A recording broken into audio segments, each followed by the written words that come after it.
ঘূর্ণিঝড় আঘাত হানার আগে আকাশ লাল হয়ে যাওয়ার বিরল দৃশ্য দেখা গেছে অস্ট্রেলিয়ায়। দেশটির পশ্চিমাঞ্চলের শার্ক বে এলাকায় ক্রান্তীয় ঘূর্ণিঝড় ন্যারেল উপকূলে আঘাত হানার আগে আকাশ রক্তিম লাল রং ধারণ করে, যা স্থানীয়দের মধ্যে আতঙ্ক ও বিস্ময় সৃষ্টি করে। গত শুক্রবার পশ্চিম অস্ট্রেলিয়ায় প্রবেশ করে ঘূর্ণিঝড় ন্যারেল। পার্থ শহরের প্রায় ৯০০ কিলোমিটার উত্তরে খাদ্য উৎপাদন অঞ্চলে আঘাত হানে এটি। এর আগে ডেনহাম এলাকার শার্ক বে কারাভান পার্কে ধারণ করা ভিডিওতে দেখা যায় ধূলিঝড়ে পুরো এলাকা ঢেকে গিয়ে আকাশ গাঢ় লাল রঙে ছেয়ে গেছে।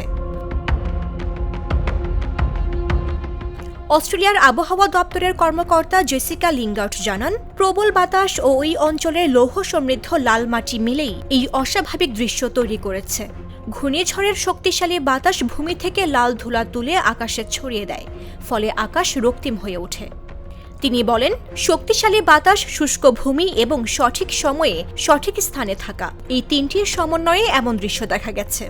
এর আগে চলতি বছরের জানুয়ারিতেও পশ্চিম অস্ট্রেলিয়ার অনস্লো এলাকায় একই ধরনের ঘটনা ঘটেছিল, যখন ভেতরের অঞ্চলের বজ্রঝড়ের কারণে লাল ধুলা উপকূল পর্যন্ত পৌঁছে যায়।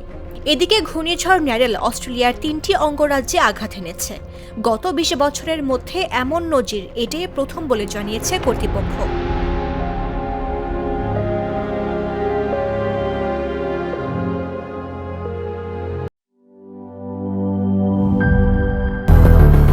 বেশি সার্ভিস ও ফিচারে লেনদেনের সব বিকাশ অ্যাপে সম্ভব।